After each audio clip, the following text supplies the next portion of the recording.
আপনাদের সাথে কিন্তু টাইম দিতে পারতেছি না। আমি আশায় ছিলাম, আকাঙ্ক্ষায় ছিলাম যে আপনারা আসবেন, কথা বলবো। তবে আমি মনে করি আমাদের, আমরা যারা আলোচনা করি, আমাদের মন মেজাজ এবং আমাদের আদর্শ নীতি একেবারেই কাছাকাছি। এবং আমি খাস করে আপনাদের বাচ্চুবের তার এটা আমি জানি যে তার মেজাজ কি, আমাদের এই দেশের আমাদের দেশের আমির যিনি আছেন তাদের মোটামুটি আদর্শ সম্পর্কে, নীতি সম্পর্কে আমরা কম বেশি সম্পূর্ণ চর্চা করি। তাতে আমরা কি আশা করি, আমরা কিন্তু প্রায় আমরা জানি আমাদের সাথে আপনাদের একেবারে দ্বিতীয় আদর্শ একেবারেই কাছাকাছি। কাজে ইনশাল্লাহ আমরা বিশ্বাস করি যদি আল্লাহর উপরে ভরসা করি, হিম্মত ইখলাসের সাথে এই দেশকে করার জন্য, ইসলাম প্রতিষ্ঠা করার জন্য যদি আমরা একটা শক্তিশালী প্ল্যাটফর্ম করতে পারি, আগামী দেশ ইসলামের দেশ। এই জন্য আমরা আমাদেরকে নিজেদেরকে চেনার চেষ্টা করি, নিজেদেরকে বোঝার চেষ্টা করি। আসলে আমরা কিন্তু আমরা সবসময় নিজেদের ছোট মনে করি, আমাদের দ্বারা কিছু হবে না, হওয়া সম্ভব না, আমরা আমাদের পারবো না। এর জন্য আমি বিশ্বাস করি যদি আমরা নীতি আদর্শ অটল থাকি, আজকে হোক কালকে হোক, ইনশাল্লাহ আমাদের কিছু কিছু হওয়া সম্ভব। এটা আমার বিশ্বাস।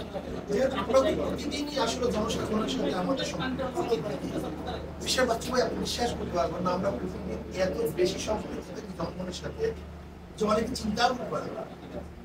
যেমন গত পরশু একদিনে 6টা প্রোগ্রাম আসছে, গতকালকে জহুরের পর প্রোগ্রাম শুরু করছি, রাত্র 11টা পর্যন্ত প্রোগ্রাম ছিল, এরপর রাত্র 12:30 মিটিং শুরু করছি, সেই মিটিং শেষ হয়েছে 2টার সময় রাত।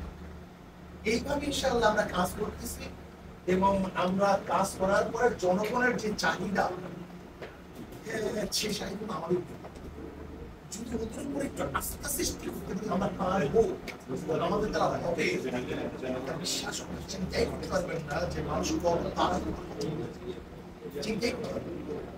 এর জন্য আমি মনে করি আমরা যারা সম্ভাবনা আছি একেবারে কাছাকাছি আছি।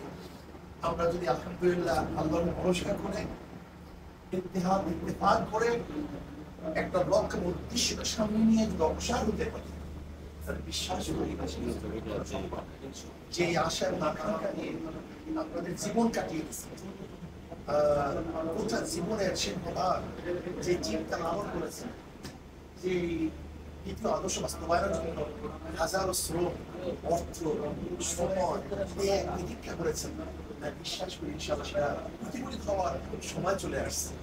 কাজে আল্লাহ আমাকেও আমাদের সবাইকে ঐক্যবদ্ধভাবে ইসলাম দেশ মানবতাকে সামনে নিয়ে কোন এক প্ল্যাটফর্ম ঐক্যবদ্ধভাবে শক্তিশালী ঐক্যবদ্ধভাবে কাজ করতে আমাকে আল্লাহ তৌফিক দান, আমাদের সবাইকে তৌফিক দান, সবাইকে অশেষ শুকরিয়া জ্ঞাপন করছি।